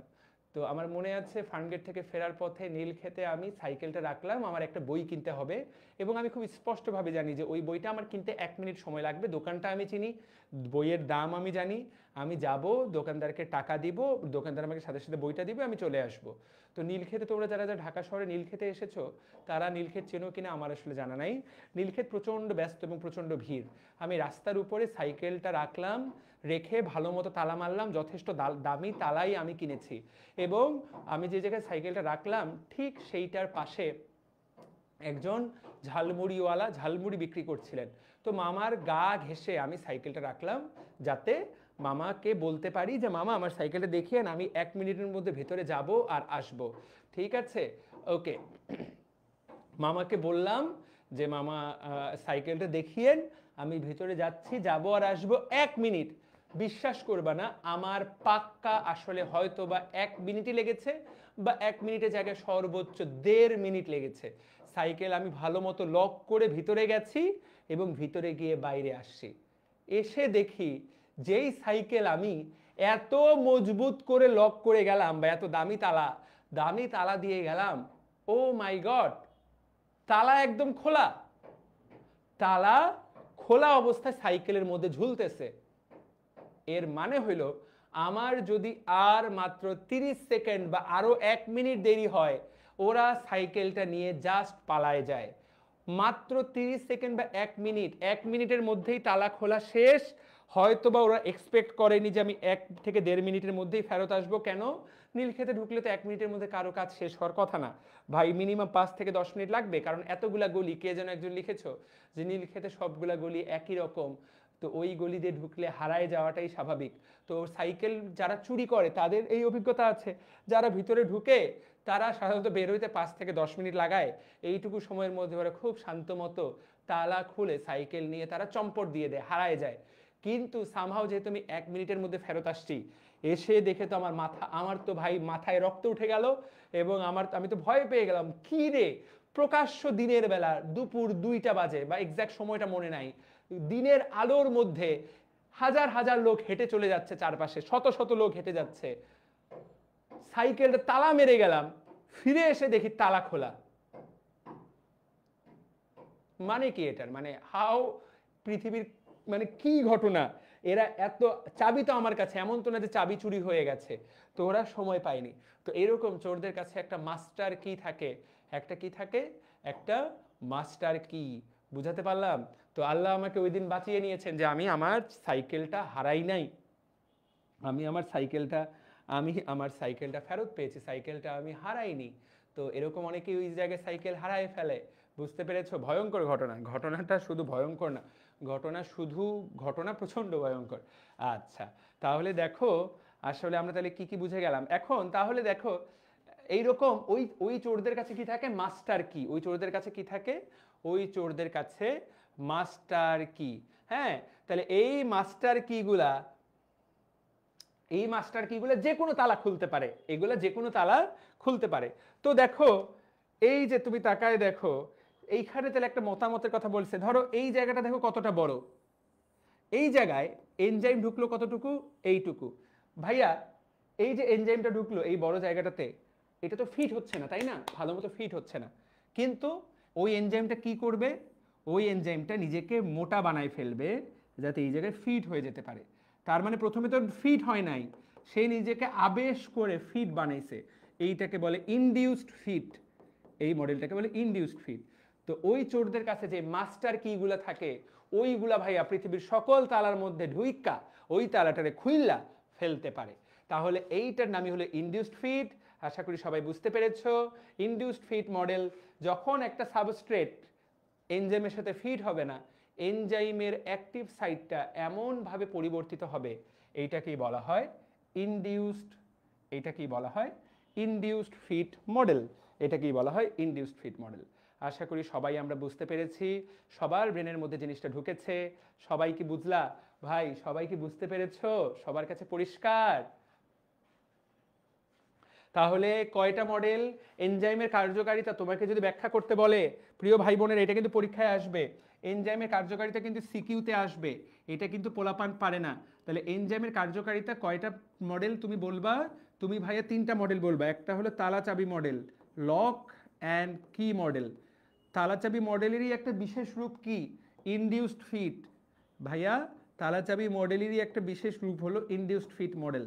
তো ভাইয়া প্রত্যেকটাই কিন্তু একে অপরের সাথে কানেক্টেড, এমন কিন্তু না যে প্রত্যেকটা আলাদা আলাদা। কিছু কিছু এনজাইম তালাচাবি মডেল ব্যবহার করে, কিছু কিছু এনজাইম ইনডিউসড ফিট মডেল ব্যবহার করে, আবার কিছু কিছু এনজাইম অ্যালোস্টারিক এনজাইম হয়। তো তিনটার কথাই তোমাকে বলতে হবে। আমি তোমাকে তিনটাই বুঝাই দিলাম। তোমার ব্রেনের মধ্যে ধারণ ক্ষমতা থাকলে এখন বইটা পড়লে তুমি এই জিনিস না বুঝার কোনো কারণ নাই। এনজাইমের কার্যকারিতা কিন্তু সিকিউতে পরীক্ষায় আসবে। আশা করি তোমাকে আমি জিনিসটা বুঝিয়ে দিতে পেরেছি। এইবার এনজাইমের গঠন ভিত্তিক শ্রেণীবিন্যাস, এনজাইমের গঠন ভিত্তিক শ্রেণীবিন্যাস।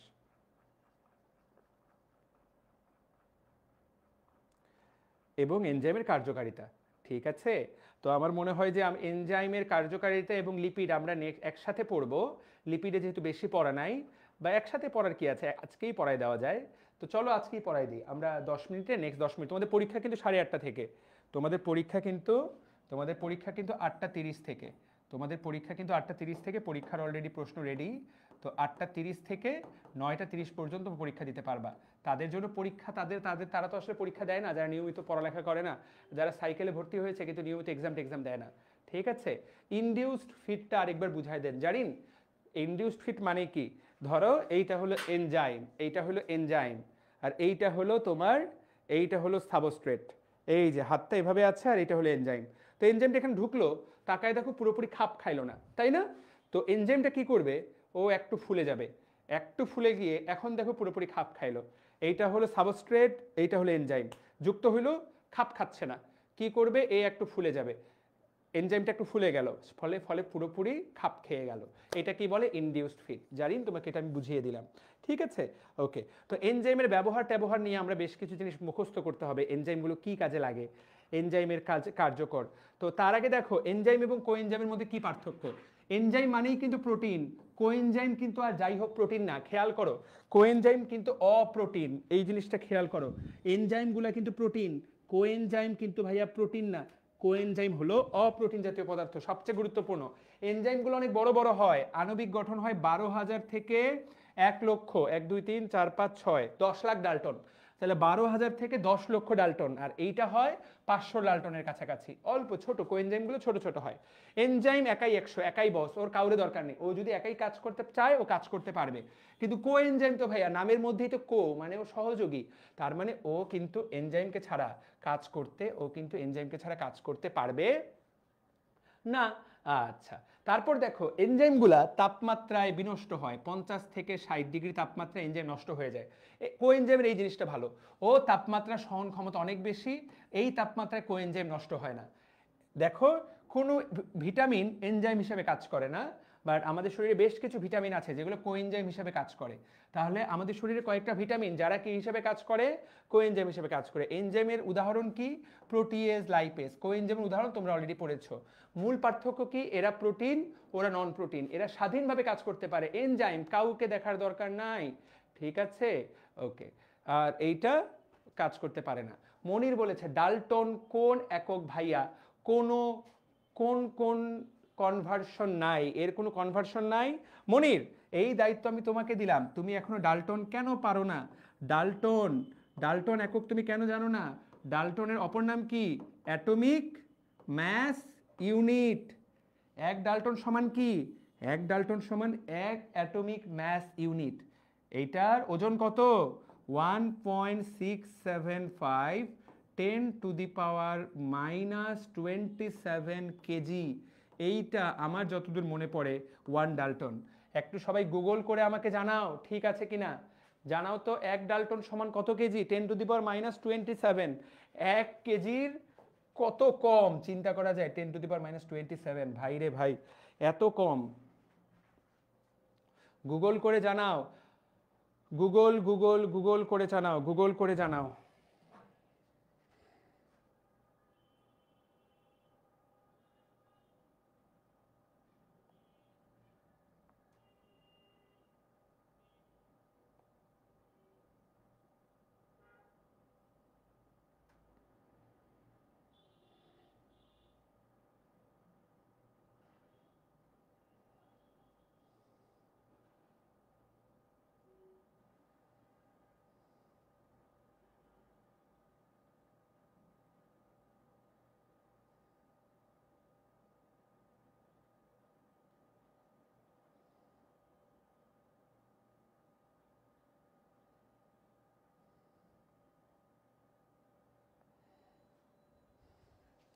ওকে, ঠিক আছে স্যার, নমস্কার, আমার ফেসবুক আইডি সাসপেন্ডেড, আমি অন্য আইডি দিয়ে নতুন। এটা এসজি গ্রুপে মেসেজ দাও, এসিএস গ্রুপ এই পেজে মেসেজ দাও। সাইকেলের এই এনরোলমেন্ট বা এই অ্যাক্সেসটা ওরা ডিল করে। তারপরও তুমি রিফাত ভাইয়াকে পার্সোনালি মেসেজ দিতে পারো, ঠিক আছে। 1.664 10⁻, হ্যাঁ। তো এই তো এইখানে একটু ছোট্ট বেশি লিখছি বোধ হয় আমি, তো এইটা পারফেক্ট, আরও একটু পারফেক্ট করে নিলাম। 1.664, তাহলে এইটাই সত্য। গুগল মামাকে যারা প্রশ্ন করেছো, 1.66 10⁻⁻24, 1.66 দিলেই হয়ে যাবে, ঠিক আছে, বুঝাতে পেরেছি? ওকে, 10⁻⁻27 কেজি। তাহলে ডাল্টন কি জিনিস সবাইকে বুঝাই দিলাম, পারা যাবে আশা করি, রাইট? অজৈব অনুঘটক এবং উৎসেচক। উৎসেচক কোনগুলা? জৈব অনুঘটক, শুধুমাত্র জীবকোষে থাকে, কোফ্যাক্টর বা কোএনজাইম লাগে, আণবিক ভর অনেক বেশি, তাপ দিলেই নষ্ট হয়ে যায়, পিএইচ লাগে। ভাইয়া বাইরের অজৈব অনুঘটক, এগুলা বাইরের কাজ করার জন্য, যেমন অজৈব অনুঘটক। অজৈব অনুঘটক, অজৈব অনুঘটক কোনগুলা? অজৈব অনুঘটক কোথায় পড়বা ভাইয়া? জৈব অনুঘটক না হয় বুঝলাম, ভাইয়া অজৈব অনুঘটক জিনিসটা কি? অজৈব অনুঘটক হলো, তোমরা এরকম বিক্রিয়া দেখে থাকবা, এইরকম বিক্রিয়া, কিরকম বিক্রিয়া, কিরকম বিক্রিয়া, হ্যাঁ, এই যে এইরকম বিক্রিয়া, যে অ্যালকোহল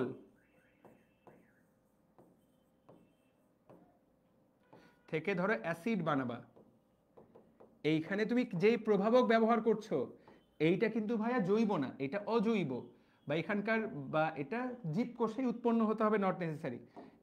এদের কথা বলছে, এখানকার যে প্রভাবকগুলা, এইখানে যেমন ধরো ধরো ব্যবহার করলা পটাশিয়াম ডাইক্রোমেট, সালফিউরিক অ্যাসিড, এই যে। তো অ্যালকোহল এবং পটাশিয়াম ডাইক্রোমেটকে তুমি যদি এই জায়গায় ব্যবহার করো, তাহলে আলটিমেটলি কিন্তু অ্যালকোহল থেকে অ্যাসিড তৈরি হবে। তোমরা এই বিক্রিয়াটা জানো কিনা আমি জানি না, বাট এটা কিন্তু একটা লেজিট বিক্রিয়া, এটা কিন্তু একটা সঠিক বিক্রিয়া। তাহলে এই অনুঘটকটা হলো অজৈব অনুঘটক, এটা আমরা রাসায়নিক ল্যাবে ব্যবহার করি। তো রাসায়নিক ল্যাবে যেইগুলো ব্যবহার করা হয়, রাসায়নিক ল্যাবে যেই জিনিসগুলো ব্যবহার করা হয়, রাসায়নিক ল্যাবে যে জিনিসগুলো ব্যবহার করা হয় সেইটা হলো এইটা। ওকে, তাহলে আমরা কত সুন্দর সুন্দর কথা, কত সুন্দর সুন্দর কথা বুঝে গেলাম। এনজাইম নিয়ে আমাদের একটা ক্লিয়ার কাট আইডিয়া হয়ে গেল। এনজাইম নিয়ে আমাদের পরবর্তী যেটা পড়া, এনজাইম নিয়ে আমাদের যেটা পরবর্তী পড়া, সেই পড়াটা হলো এনজাইমের বিভিন্ন ব্যবহার এবং এনজাইমের প্রকারভেদ, এনজাইম কতভাবে কাজ করে। তো যাই হোক, এই জিনিস যেহেতু 15 মিনিট আলোচনা করা যাবে না, তো এই জিনিস যেহেতু 15 মিনিটে আলোচনা করা যাবে না, আমরা এটা আজকে আলোচনা করব না, আমরা এটা নেক্সট পরশুর ক্লাসে আলোচনা করব, এবং পরশুর ক্লাসে আমরা এই চ্যাপ্টারটা শেষ করে ফেলবো। আমরা এই পরশুর ক্লাসে এই চ্যাপ্টারটা শেষ করে ফেলবো। লিপিড ক্লাসে আমরা এই চ্যাপ্টারটা কি করে ফেলবো? লিপিডের ক্লাসে এই চ্যাপ্টারটা আমরা লিপিডও ওই চ্যাপ্টারে আলোচনা ওই দিনই আলোচনা করে ফেলবো। লিপিডে আহামরি গুরুত্বপূর্ণ কিছু নাই। তারপরে ক্লাসে আমরা সিকিউ আলোচনা করবো। আমরা একটা করে ক্লাস পিছিয়ে আছি। তো আমরা কেন পড়ায় শেষ করবো? কারণ একটু পরে আমি চাই তোমরা সবাই পরীক্ষায় অংশ নাও। ছোট্ট পরীক্ষা, আমি চাই তোমরা সবাই পরীক্ষায় অংশ নাও। তো মডারেটর সাদিয়া, তুমি যদি ক্লাসে থাকো, তুমি একটু সবাইকে পরীক্ষা অংশ নেওয়ার জন্য 2 থেকে 3 বার মেসেজ দাও, বা আমার এই ভিডিওটা তোমরা অবশ্যই দিবা। যারা কোর্সে এনরোল করেছো, যারা সাইকেলে যুক্ত আছো, আমি সবাইকে বলবো আমি যা পড়াচ্ছি তাই কিন্তু তোমার একদম এ টু জেড মানে হলো অ্যাডভান্স বেসিক টু বস লেভেলের পড়ালেখা। আমি তোমাকে এইচএসসি অ্যাডমিশন তো এইচএসসি তো কভার করে দিচ্ছি, অ্যাডমিশনও কভার করে দিব। আমি কিন্তু চ্যাপ্টার ওয়াইজ তোমার কিন্তু তোমার পরীক্ষা নিচ্ছি, ঠিক আছে? তো আজকে হলো প্রোটিনের উপর এক্সামটাতে সবাই অংশ নিবা। যারা ফাঁকি দিবা তারা আসলে নিজেদেরকেই ফাঁকি দিচ্ছ। তো এই ভিডিওর এই অংশটুকু কে একজন গ্রুপে দিয়ে দিবা। তোমরা কিন্তু তোমার বাবা মায়ের টাকাটা নষ্ট করছো যারা সাইকেলে যুক্ত হয়েছে এবং নিয়মিত ক্লাস করছো না, নিয়মিত পরীক্ষা দিচ্ছ না। হ্যাঁ, লাইভ ক্লাসেই থাকছো না, ধরে নিলাম তার রেকর্ডেড করছো, আসলেই করছো তো? নিয়মিত পরীক্ষা দিচ্ছ কিনা? ঠিক আছে। তো শুক্রবারে সাইকেল 2 এর ওরিয়েন্টেশন করব। অনুজীব চ্যাপ্টার সাইকেল 2 এর সাথে আমরা একসাথে আগাবো। কিছুদিন আমাদের একটু প্যারা হবে, কারণ সাইকেল 1 সাইকেল 2 একসাথে চলবে। অনুজীব শেষ হয়ে গেলে তো তখন শুধুই সাইকেল 2 চলবে, তাই না? আশা করি বুঝাতে পেরেছি। ঠিক আছে। সো তাহলে একটা আইডি ছাড়া অন্য আইডি অ্যাকসেপ্ট করা যায় না। তাহলে কিভাবে আমি করব ইন্ডিয়াস বেস্ট ড্যান্সার? ওকে, ঠিক আছে। সাদিয়া, তুমি এটা বলে দাও। 8:30 থেকে 9:30 পর্যন্ত পরীক্ষা। এনজাইম যতটুকু পড়াইলাম, কালকের ক্লাসে নেক্সট ক্লাসে এনজাইম বোঝার জন্য কিন্তু এই তথ্যগুলা, এই থিওরিগুলো লাগবে, ঠিক আছে? আজকের ক্লাসে তাহলে সবাই সাইকেল 2 8 তারিখ থেকে স্টার্ট। ওকে, সবাই ভালো থাকো, সুস্থ থাকো। আর সবাইকে মেরিনা তুমি এটাও বলে দিও যে সাইকেল 2 এর ক্লাস 8 তারিখ থেকে শুরু হবে, ঠিক আছে? আসসালামু আলাইকুম।